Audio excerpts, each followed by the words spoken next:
Hello. Oh, I forgot to put my little screen up. I'll be right back.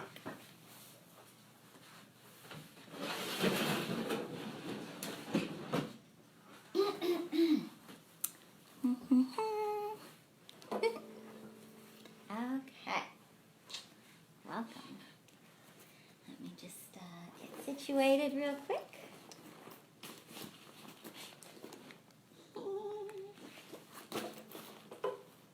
Okay. I forgot that if I have a sweatshirt on, it kind of mutes the strings a little bit. Okay. Welcome to Jessica in the Rainbow in Rainbowland. I'm going to start with the opening theme song, if I can remember it. Rain. Never played it on this instrument, and I don't think I would know how. Okay, that's not happening. I'm going to play it on this one.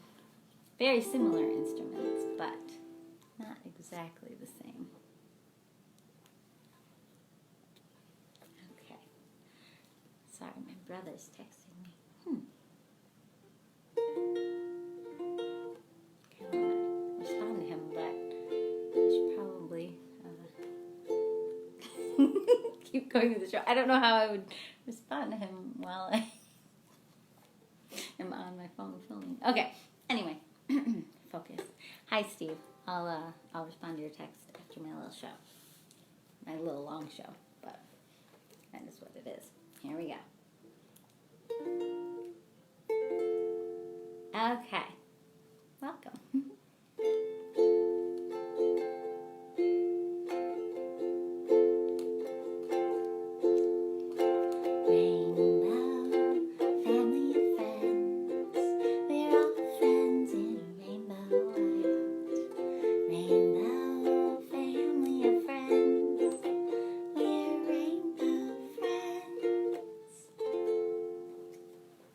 Hi, Bridget. So hi, welcome to Jessica in the Rainbow in Rainbowland, or JiTR in Rainbowland, however you want to say it. I don't really care. Sort of a show for, I had been saying it's like a kid's show for adults, like Mr. Rogers for adults, but I don't know if that's quite true because, yeah, I feel like there's Muppetish qualities, but it's also just a deeply serious show. I recently changed my little script and said, I'll show you. God, I can't just get backwards. Oh, whoops. Sorry. Jessica in the Rainbow and Rainbowland. A serious show for serious adults. I'm serious. That's not the real title. I don't know what the real title is. I don't know if it's a real show. I found out I can't edit it because for some reason live stream videos, when you rip them from Facebook using one of those like downloaders and then you try to use it in video editing software, it just keeps making my video editing software crash. So they're just on my YouTube now.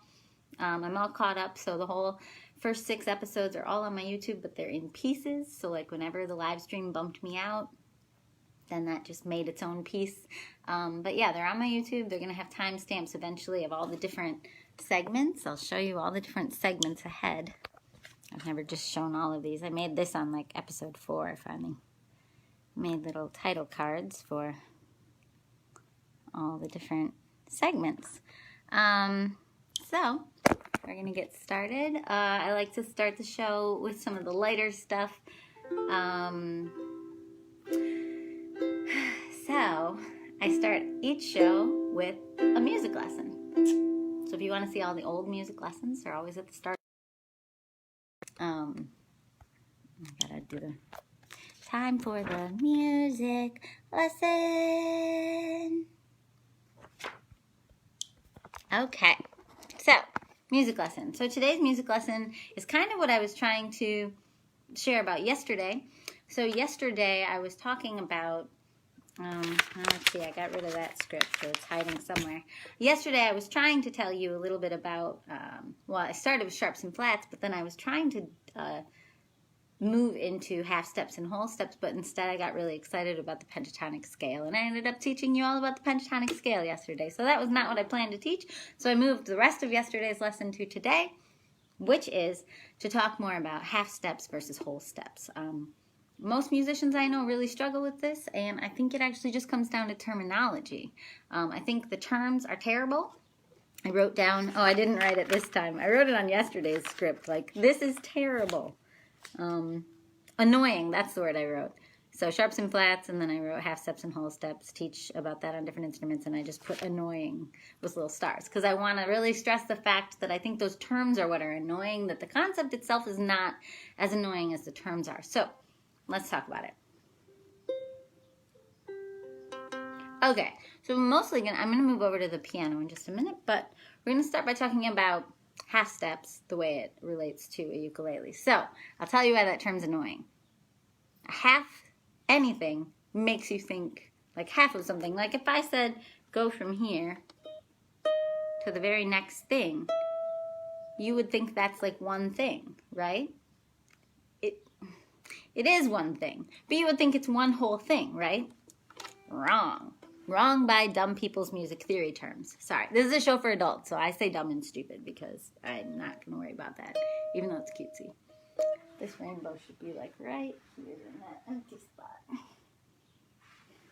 Oh, it didn't work. I tried. There.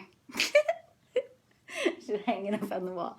Okay, so if you go from one thing to the very next door thing, you did not go a whole thing. According to music terminology, you went to half a thing. Now that doesn't actually make any sense, especially, I think, to someone on a fret-based string instrument. Every time you're going from one thing, that's called a half step. I think that's cruel and just terrible. Whoever invented that, I hate that I have to teach that to all my students. It's awful. And then if you want to go a whole thing, you have to go two things.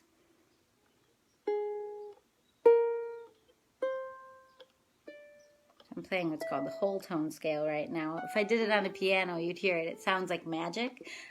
Let's go do that. It's kind of a fun reason to move to the piano. All right, I'll show you. Okay.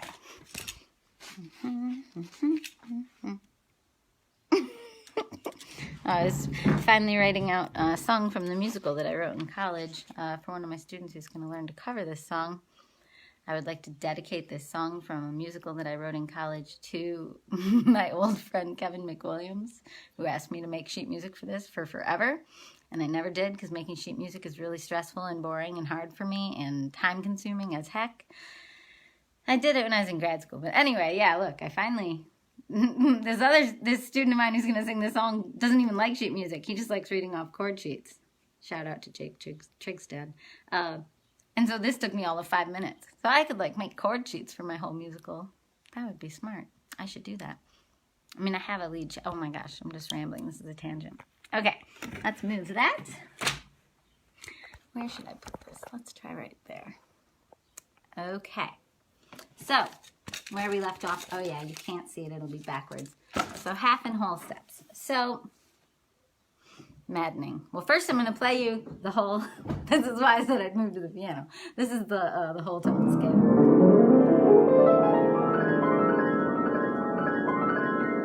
So let me show you that actually. It's kind of fun. I forgot I have to flip it, and then I have to go like that. So I can't really see if you can see it. I can't see what your angle is. I forgot I have to use this bird to hold up the phone. Ah! I have no idea if you can see this at all. Ah! Nope. There. So I'm playing...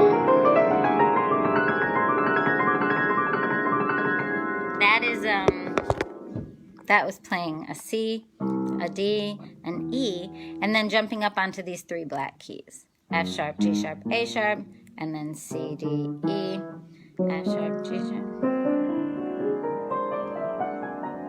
And so like that, I can't really do it with the phone in my hand. Anyway, that's called a whole tone scale, but the reason it's called a whole tone scale is so getting back to, I should probably grab a ukulele for this. Hold on.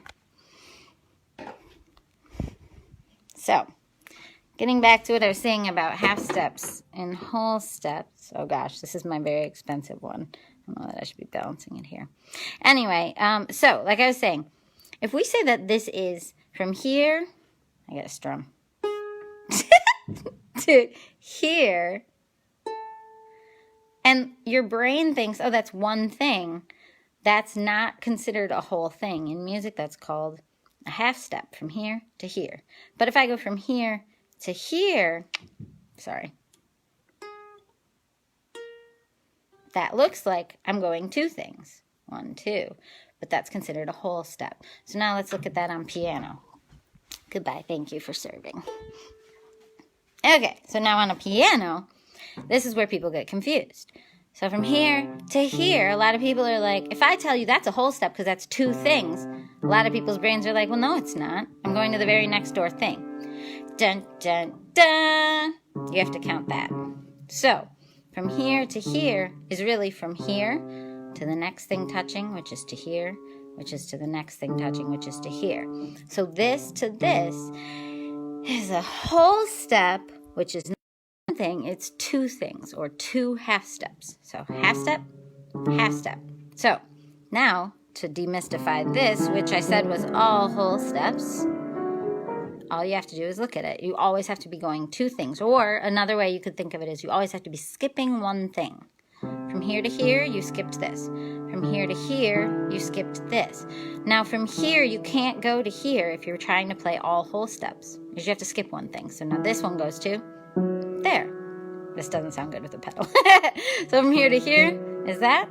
So that's one thing, so that's a whole step. And so this is why piano gets so confusing, and why whenever you watch a professional pianist playing, they're up on the white, keep up, down, all over black and white, and they've kept straight the combination of black and white keys that sound good together. Very rarely do you play a song, though, that's all whole steps. I'll get more into that tomorrow, maybe. So, and then, of course, you can probably see that skips one thing. That skips one thing. And then, at the end, how to get back to that C. And you remember how this is a C? Just to the left of the two black keys. So when you're here, skipping one thing each, you get back to that C because now you just skipped this one thing. Okay? So that's whole step, which is really two things, versus a half step, which is one thing. And that's how it relates on both, half steps, regular steps versus whole steps. Two things, uke and piano. Okay, I think that's all I wanted to say. If you wanted to play only half steps, that's called the chromatic scale. And that makes a good warm-up if you just want to go all up and down the piano playing just half steps. A scale, just to bring it back to the first and second day of lessons, which, just a reminder, you can go on YouTube at any time and you can see all the past ones. Eventually I'll put timestamps on where all the different segments start because, like I said, there's a lot of segments to this show. But for now, I'll just tell you the music lesson is always right at the start. Bum, bum.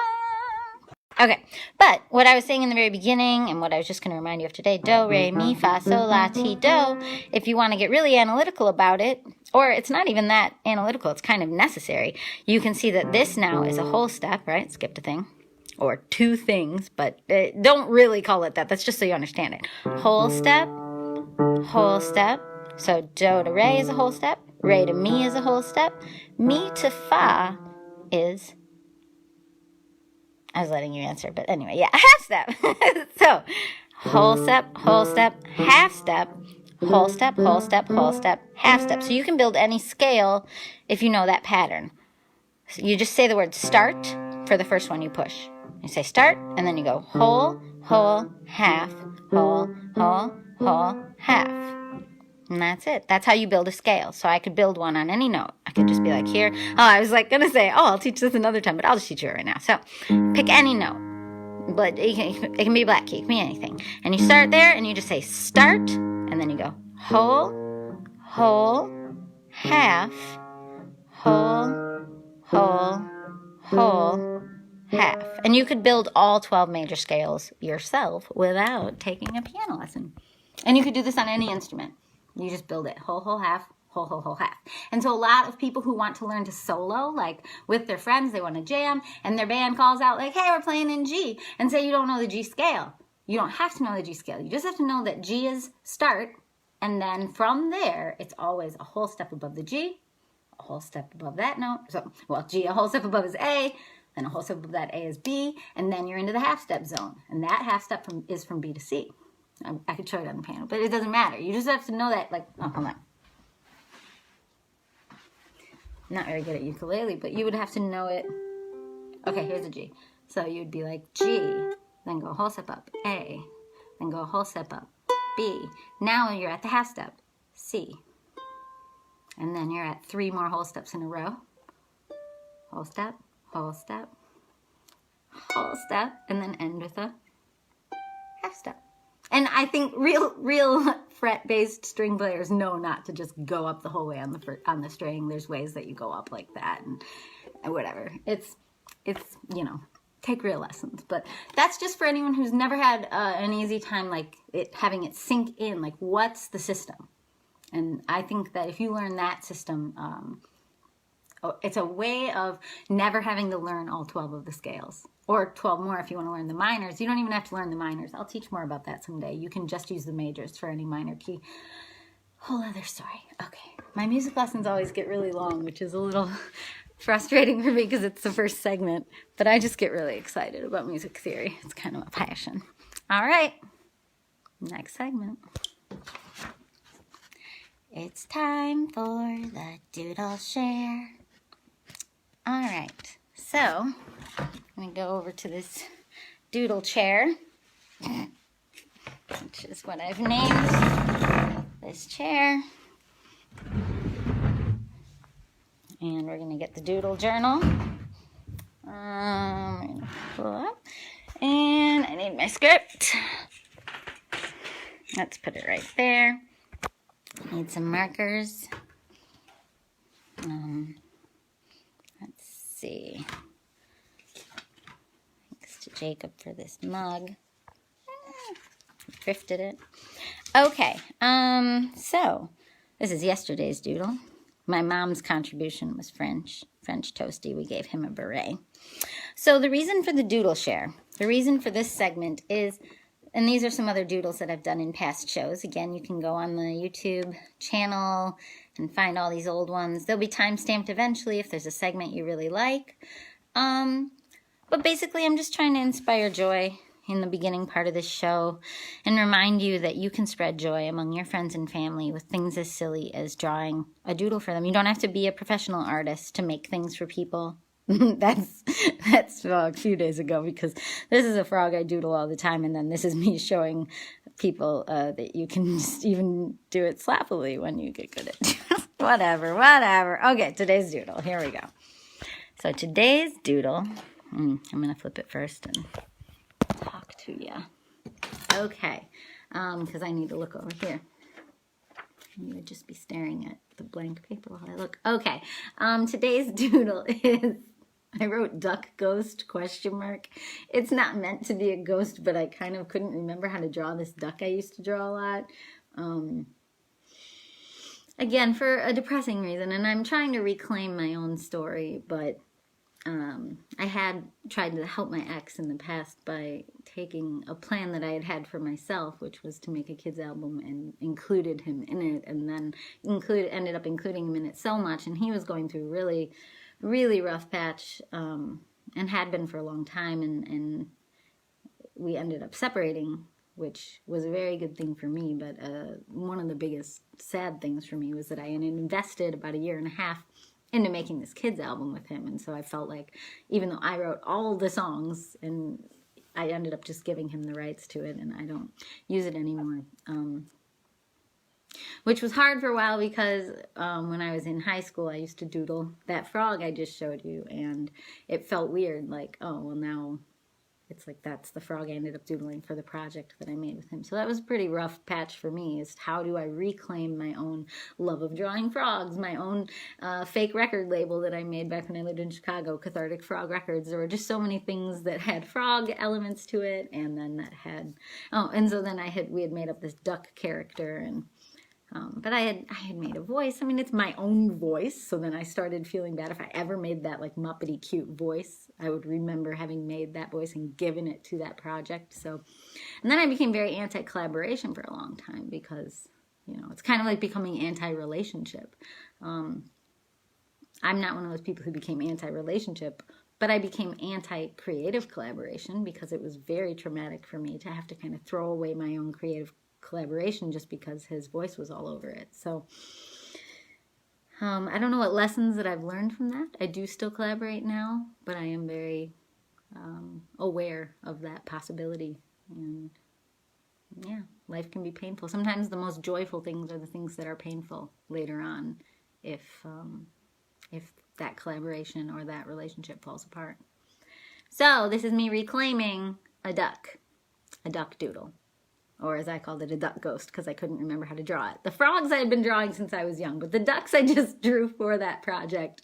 And it was called Frog and Duck. It was like a kid's house. Anyway, new people just showed up, so hi. But I'm trying to learn with the live stream not to re-explain whenever I see a new person that I like or respect and want to say hi. But I'm just trying to keep going. Learning how to flow, learning how to be an extrovert here. Okay. I mean, not really. This is still pretty introverted, but I'm just hyper aware of people and what they may or may not think of me. Mostly may not. I don't think people sit around thinking of people that aren't on their mind. I don't know. Who knows? Okay, ready? You're going to watch me doodle this duck. And as I called it, a duck ghost. But it's not really a duck ghost. This is more like the bird doodle that I'm going to do maybe tomorrow. But when I first tried to draw it, it came out like that. I'm going to see if I can remember how I really drew it. I think it was like a swoop around and then like that kind of motion. Yeah. So that was the duck tail. And then like the little foot. The other foot. Meow. A little beak, or a big beak, actually. Cartoon eye. And that's it. That's a duck. Let's call him Ducky. And then, since I did the sloppy frog, I guess I could do the sloppy duck. Let's see if I've grown in my ability to draw this duck. Nope. Oh, I watched through the screen. Never do that. That's much harder. Well, anyway. That's the duck. I'm a duck, duck, duck. Oh, I just remembered my niece Alice made up a song one day called I'm a duck, duck, duck. And I have it in my voice memos, and it's really flippin' cute. I'm a duck, duck, duck. Okay, that's the most childlike part of the show. So, Doodleshare. All right, time for show and tell.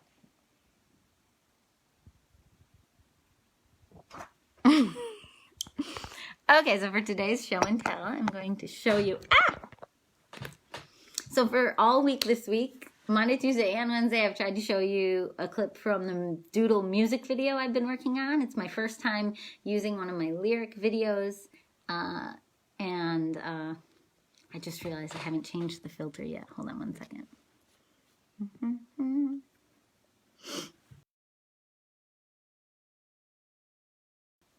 Okay.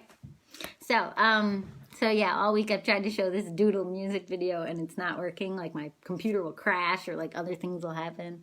I'm gonna at least show you the main character. Well, this is the snail from the first episode, my snail doodle. And I was gonna start framing these and selling them at shows. I think I brought him to a couple shows, but this is my favorite one. But that's not really show and tell. This is show and tell. She's been sitting inside this, my favorite snail portrait. And I think it's funny because she's been in there like trying to fly up to this snail that, yeah, he's on top of these rocks, but he's just chill because he's a snail. So this ended up having some metaphorical meaning to me. But anyway, the real show and tell is just to show you her. This is not the best version of this little scrappy girl that I draw, but I draw her all the time. She's on like 3 of my album covers, I think. It's the closest I have to like, oh, I thought I had art of her on the wall, but I don't. One of my friends, Kat Jackson, painted something that looks just like this, like flying in the air. But it's actually in our upstairs hallway, and Brian's working upstairs. It's over the screen. Yeah, so I guess I don't have this in this room. But, you know, so we have art of my friend and I coincidentally realizing we both drew this girl flying in the air. And then I thought, oh, mine normally goes, let's see, that way. And she's like, and hers was going this way, but then she's like, oh, well, that's because it's a lino cut, or however you say that. And so it had gone the other way, but when she printed it, it flipped. So I was like, whoa. Anyway, so that's the little girl. She's all over this music video. It's like one of those like stop motion-y things, but it's super doodly. So like, I highly recommend, if you want to just enjoy your life, one of the qualities that children have that adults usually lose is an ability to just, it's not even an ability. It's just, it's so natural kids don't even know they're doing it. It's just, you just go with your first thing. So when I drew this, it's not like this is the best drawing of her I've ever drawn. It's very normal. These aren't even colors that I necessarily love. But because it's the one I did in the moment that I decided I was going to have a little paper girl flying around my music video, and this was the first one I did, I've learned through lots of painful experiences, creatively painful experiences, I'll talk about that in a later segment, you just go with it. Like, unless you really, really hate it. But the problem is, and that's a huge topic. I'm going to write that down. Yep, I'm going to talk about that today. It's left and right brain stuff. Left and right brain, creativity versus editing. Sorry, you're just watching me write, but you're watching my face while I'm writing. Anyway, this concept of editing while you're trying to create, I've seen it derail more creative people than any other concept. So I take it maybe a bit too far, where I just go with anything and I'm like lo-fi happy, like woo, just play. You know, it's play. And other people, I would say, don't take it far enough. They edit so much that they lose the play. And it's not just that they're editing, it's that they're criticizing. They criticize so much. They criticize their own creation so much that they lose the play. So that's the point of this Doodleshare segment. That's the point of, the show and tell segment. And also the Doodleshare segment is just to remind you to play, especially while we're all at home trying to be respectful of each other. I think a lot of people don't know how to just play at home, and I definitely know how, and I love doing it. So that's my inspiration for you. Make sure you play. I feel like I'm swimming. I was actually on the swim team. I'm wearing a sporty sweatshirt that I didn't know what it means and meant, and one of my sporty families looked it up for me. I guess it's a chant. I believe that we will win. I thrifted it. Whatever. I saw it as like the equivalent of like wearing a sweatshirt that just says sports. But I don't know.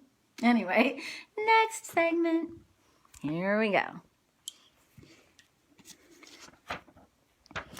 It's time for the book report. Dun, dun, dun, dun. I don't have hands-free to do the instrumental versions of my little segments like I had wanted to. Oh yeah, in order to set up for the book report, I always have to lift these really heavy books over here, and I'm usually doing it one-handed. Doesn't go very well, so I'm gonna make you wait while I get these over here. It's a little phone prop. Not meaning to be meta. Doing the book report while balanced on books. Okay. Book report time. So, hair's getting all snarly. I haven't used that word snarly in a really long time. I think we need a new filter for the book report. Okay. All right. Today's book, I've read out of this book once before. I don't read out of this book very often, and maybe that's not a good thing, but that's okay. So today's little reading is actually out of this cute little Bible. I have been sharing things from lots of different comforting works of literature. Not that I find the Bible very comforting, especially Revelations. But I've been sharing things out of Taoism and Buddhism and some different like New Age literature, and also randomly Grover, Sesame Street, Monster at the end of this book. And I gotta get rid of my filters. The first day was the hardest day for me because I did, well, you can go back and watch it if you want. It was very open and sharing. And I guess all I wanted to say today, because I do struggle to talk about Christianity. My grandma was a nun. I am living in a place that's very divided. I do see a lot of conflict in this area that I didn't see growing up. I didn't see such a strong divide between Christians and non-Christians growing up where I grew up, Racine, Wisconsin. I do see a strong divide here. I also see a lot of anger, but I also see a lot of hurt. I've seen a lot of people who have been very hurt by people in the name of God. People who hurt other people through judgment or condemnation, or even just through excessive helping in the name of God. And I don't relate to that. I don't support it. It's hard for me to talk about God openly because I feel that I am claiming a team when I do that.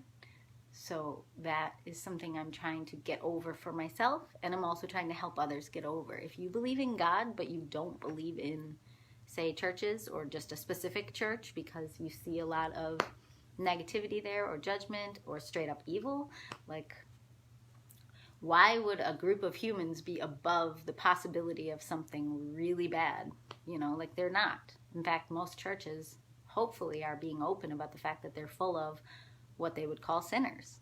And so, you know, any holier than thou or righteousness or smugness in the name of Christianity or in the name of themselves doesn't make sense to me. But if you want to be, I don't want to be a spokesperson for this topic. I just want to read the little comforting psalm. So don't listen to me. Feel what you feel. Do what you do. Just know that I talk about this. I've talked about this from a Taoist angle, a Buddhist angle, from a Christian angle. I'm talking about this. That's what I'm doing in this show. This is why it's a feelings show for adults, not for kids.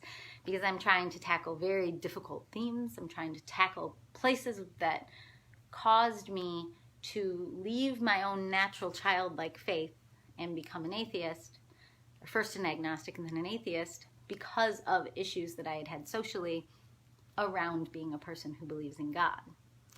And so I'm trying to spread not a light, not in the sense of, I mean, I hope I'm spreading a light, but I'm trying to spread a willingness to look at these issues. Maybe publicly with others, but maybe not. Because I don't know that I could just sit with anyone and just have these conversations very openly, because that feels very vulnerable and very raw. And I don't want to be put on the defensive. But when you're live streaming or when you're YouTubing, like I've been doing for like 715 videos or whatever I have up there now, like YouTubing is just me alone with my phone in my car or in the forest. Like, I can say what I want. And I've learned how to think through and work through a lot of these feelings that I used to only think through and work through privately in my journals. And 2016 and 2017, I just went through a massive shift of being highly introverted and feeling like nobody knew me, not even in my family. Maybe the closest was my sister, because she and I talked in depth a few times a week, and my boyfriend. And I went from feeling like a person who literally I felt like no one knew me to being a person that started sharing my truths openly. And that came from YouTubing, and it came from blogging, and it came from all of that. But all of that is still very introverted. It did not come from having open public conversations or arguments with people. And so when I see people doing that sometimes, like on their personal Facebook, and getting in these really like ranty wars with each other over different values, I just think like we're just, I mean, it's not my place to judge that either. It's just from my experience that hasn't been effective for me. That hasn't helped me refine what I believe, and it hasn't helped me convince anyone. Like, I'm not from, like my childhood, I'm not from an evangelical church. We were Presbyterian as kids, but the most evangelical thing I remember doing is like having a cardboard, I say this all the time, but whatever, I'll say it again. I had a little cardboard box bank that we got to fold ourselves and make it into this little house that had a slit in it, and it became a bank, and we got to collect money for poor people.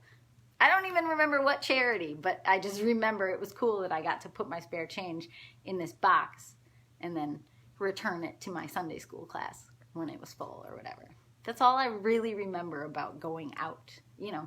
Maybe that means we were a bad church. I don't know, but I just can't get behind the concept of trying to actively, aggressively even change people. There's a thing, well, I'll say two more things about this, and then I'll read the little comforting thing.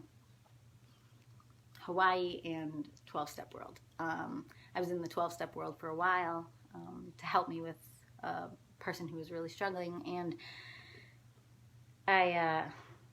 they talked about the concept of attraction, not promotion. And so I think that concept, if you know, maybe a way to be evangelical is just to not hide your light, you know, and maybe what you do or believe is attractive to people, and then maybe they'll be curious about it, fine. But promotion is like, you know, putting something on somebody. And anytime anyone's ever done that to me, I have bristled fully and walked away. Like, that's not where any of my faith came from. And then also Hawaii. That was the other thing. When I went to Hawaii one time, also for a sad reason, but I decided I'm not going to hate all of Hawaii just because I had to plan my own honeymoon. It's so sad. Divorce is very hard and very sad, but I was married once, and it's related to that story I was telling over in the Doodleshare. Anyway, but yeah. But I don't have to hate all of Hawaii just because of bad vibes and bad experiences. Anyway, back to something completely unrelated to myself. I was going to say that Hawaii was hard for me to be in because I was witnessing a clashing of culture. And it was like original culture and then sort of an evangelical culture, but it had it had this feeling there. It was a little too intense of a clash. Sort of like an intentionality of like your culture is wrong, kind of a shoving down. And you didn't necessarily see the opposite, shoving back. So it just, I don't know, it had a sad quality to me that, you know, it'd be one thing if churches went there to exist there and to do their own thing. And if that ended up being attractive, that's one thing. But to do it sort of aggressively on the people, sort of attacking, I don't know. I personally cannot get behind that. So that's why I'm uncomfortable talking about how much I believe in God. My whole life is essentially for God. I feel called by God. I do also believe in reincarnation, but that's a whole other story. I believe in Taoism, Buddhism. I have a lot of really complicated, seemingly non-overlapping beliefs, but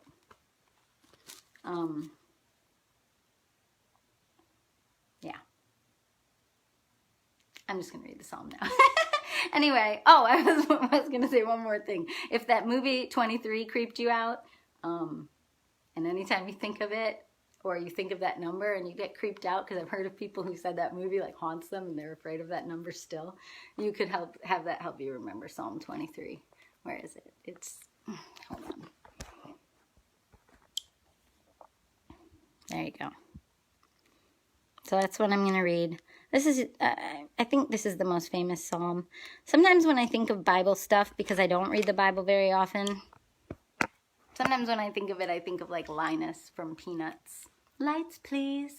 And then he says all these cute things. And I don't know. That kind of helps me with the antiquated quality because there's a lot of really good spiritual information in the Bible. And for me, I have to get it kind of separated from negative associations with any of it, from my own experiences, and just kind of get to the core of what it is. Kind of like, I don't know. This segment is longer than I've ever done it. Sorry. Psalm 23. Comfort for you. There you go. The Lord is my shepherd, I shall not want. He maketh me to lie down in green pastures.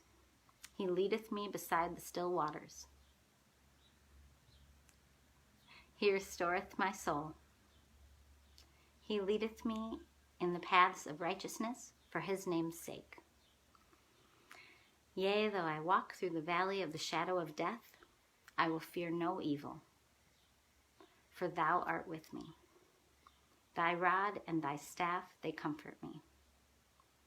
Thou preparest a table before me in the presence of mine enemies. Thou anointest my head with oil, my cup runneth over. Surely goodness and mercy shall follow me all the days of my life, and I will dwell in the house of the Lord forever. The end. So, if Christianity bums you out, you know, you can avoid it completely, or you can do like what I do, which is, it's my own personal thing, not really connected to, I don't know, whatever. I mean, I am connected to plenty of people who are also people who believe in God, but it's just, I don't know how to describe it. I'm not very good at describing it. That's why there's probably going to be so many episodes. And that is not going to be a topic I talk about every time because it's very difficult for me to talk about. Okay. I was about to go on a tangent about evil, and then I realized I did that, I think, in episode 4. While talking about, I don't know, some other book completely. I think it might have been the Tao Te Ching. Maybe not. I don't know. Yeah. Okay. Next segment. Feeling your feelings. Okay. So we're going to go over to the feelings chair. Hello, feelings chair. Ooh, my feet fell asleep sitting like that on the floor. That is super weird. Started a new puzzle. Okay. I'm going to put that there without disturbing my puzzle, hopefully. I'm going to get my coffee.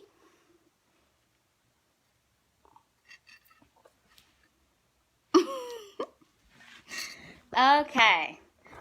We're about at the halfway point of the show.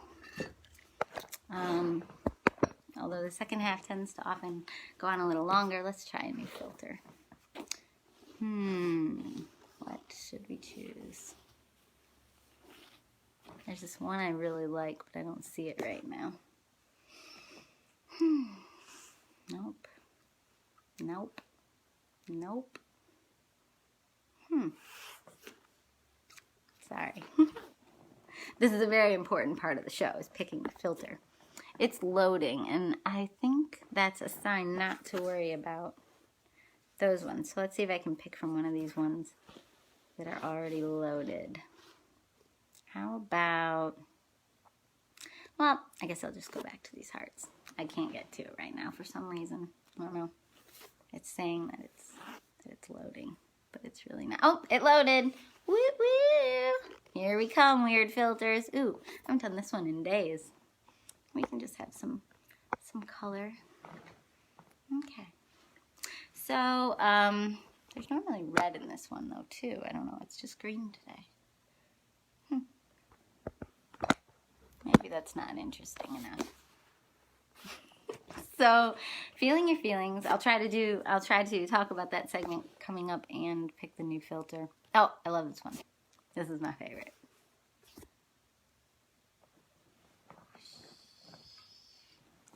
Okay. So, feeling your feelings. So, this segment should be called Thinking About Your Feelings, but I like calling it Feeling Your Feelings because it makes me laugh, and I already wrote the theme song. Okay, so today's topic for Feeling Your Feelings is fear and panic.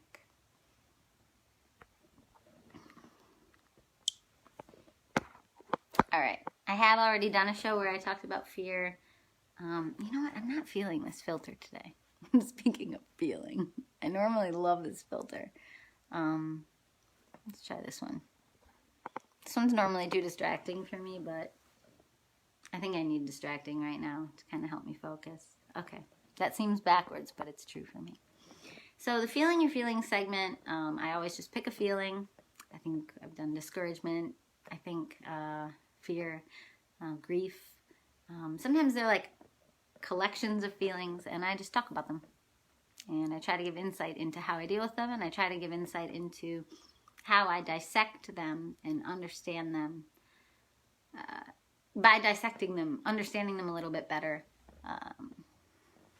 so that they can be better managed in me. And I get into like feelings management in your skin and in your mind a little bit later in the show. So, today's feeling, fear/panic. I think I'll focus on panic today since I've already done a segment on fear.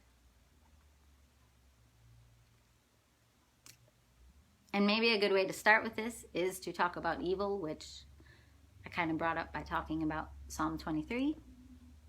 Yea, though I walk through the valley of the shadow of death, I will fear no evil. That concept has probably completely changed my life.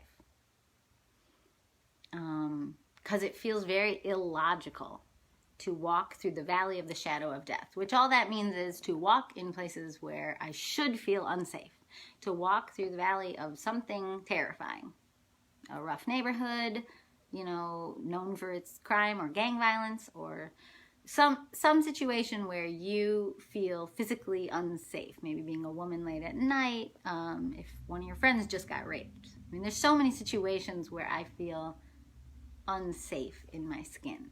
That is very normal for me to feel. I have a lot of PTSD. I have a lot of trauma. I have sexual trauma, psychological trauma, physical abuse from a partner. I have so many situations that I've been in my life since college, since younger, where I was unsafe or straight up abused. And so I have very real and valid reasons to feel unsafe in this world, to feel unsafe in my skin. There is a belief that I read somewhere. I know I talk a lot of times about beliefs that I've sort of absorbed from other cultures and made my own because they felt true. And I don't always remember all the sources because it's happened to me so many times in my life. And I apologize for not knowing the sources. But I still want to share these concepts. So one belief that was helpful to me to read maybe 3 or 4 years ago was about the concept of trauma and a particular culture that believed that when a person is traumatized, that the soul like leaves the body and just hovers over the body, kind of like already being a ghost. And then that body, that person, goes on autopilot because they're so traumatized that their soul doesn't even want to be part of their experience.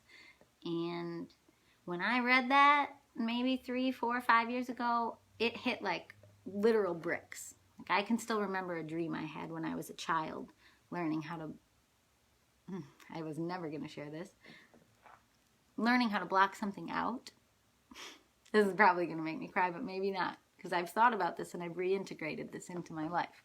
But I remember, as an adult, I remember the feeling of being like very, very young as a child. And I remember there was something I was trying to block out. And I remember a feeling of, I think I had a high fever at the time too, but I remember the feeling of like rainbow bricks squishing my head, trying to block something out, I believe. I don't know. But I remember that feeling, these rainbow bricks squishing my head until my mind did what I wanted it to do. I'm not encouraging you to do this, but maybe that's some sort of coping thing I invented as a child. Maybe it's just something that happened to me, more like a dream happens to us.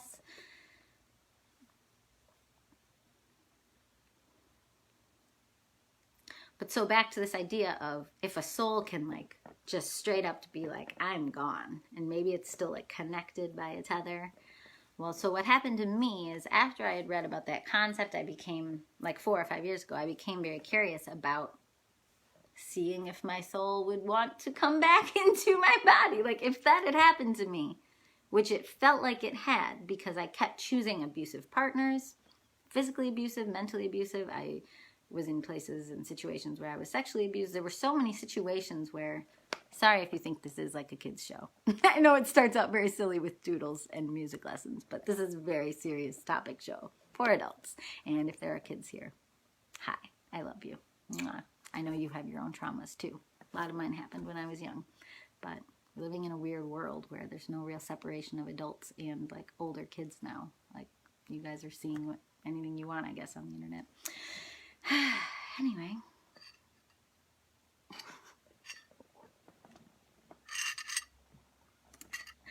So I remember the feeling of asking my soul to kind of, and if this is even real, but it felt real when I read it in some book or some article related to some culture, and I so wish I remember what culture it was. I believe it was somewhere in South America. I'm not sure though. But it felt very real, this idea that my soul was kind of checked out from my life. And the sad thing to me about that was that if my soul, because of trauma when I was young, checked out from certain aspects of my life, and if that made me more of a sheep or a sheeple, and if that made me more just a follower and less able to really drive my life forward because I was checked out and just being a yes man and a people pleaser. If that is true, then the sad part about that, and how that relates to episode 2 where I was talking about rabbit holes and how we can just fall down into darkness, and how once we're in darkness or sadness, then that leads to more and more and more of it, is because if I'm checked out and now I'm just doing things on autopilot, well, now I'm likely not attracting things that are going to help me come out of that, that are going to help me snap out of that. I'm attracting things that are as dark as I'm already feeling, or as empty as I'm already feeling. So I believe now, as a now person, as an adult who has done a lot of healing work and kind of refound myself and kind of can feel myself and feel connected to myself as that self now, I can see how my own self-defense mechanism happening when I was much younger, of checking out, of letting my soul just kind of be not related to the things I was living through, that checking out would have attracted more things that would have made me want to keep checking out. So it's very hard to reintegrate yourself. It takes help. I have trust issues through the roof, so I don't trust many people with the deep topics of my life. I've mistakenly trusted people that my gut told me I shouldn't be trusting, and including therapists that ultimately did not have my best interest at heart. I'm not going to be so bleak as to say they just had their paycheck at heart, but maybe they had my best interest at heart, but they didn't have the wherewithal and the knowledge to be able to help me well enough. And they actually led me down some really, distracting paths. I never mean to turn people against therapy, but I think it's worth always coming back to your own gut instincts. If something feels really off for you, one person isn't suddenly God. They're not your authority figure just because they're trying to help you and they have a degree. So reconnecting myself, or with my sense of my own soul, was probably one of the hardest things I've ever done. I remember crying a lot more after that and feeling a lot heavier and a lot sadder. I also started forgiving people and forgiving things that I said I had forgiven, but I hadn't forgiven because I was always checked out. And I didn't even know I was checked out.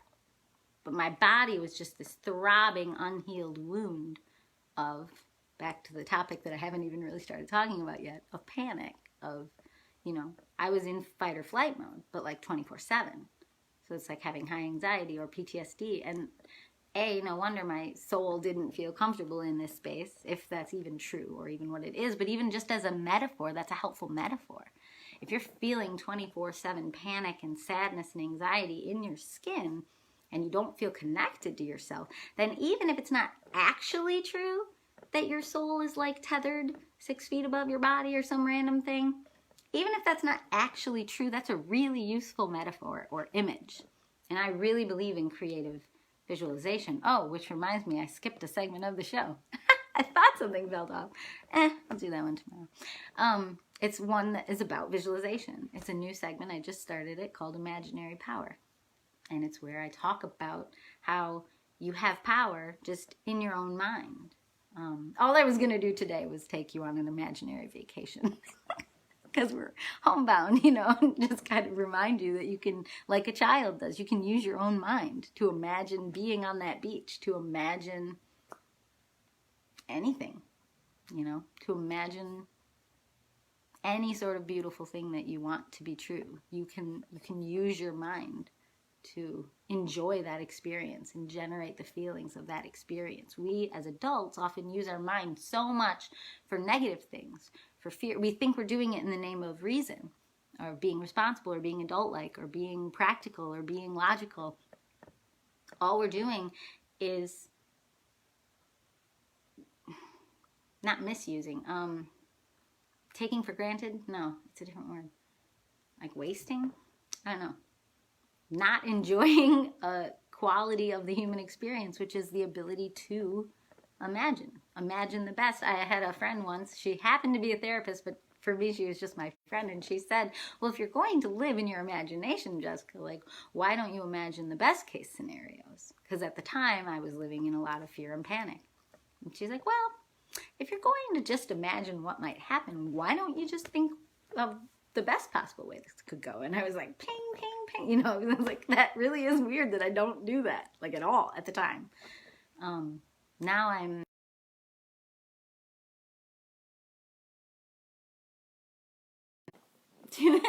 I'll get it later. I'll call him back. But yeah, if you have too many experiences where you go down in the same... Like, you know, think of a bowling alley. And you keep falling into those same grooves, it's very hard to then... Coffee's done. No, it's been done. Coffee's no longer warm.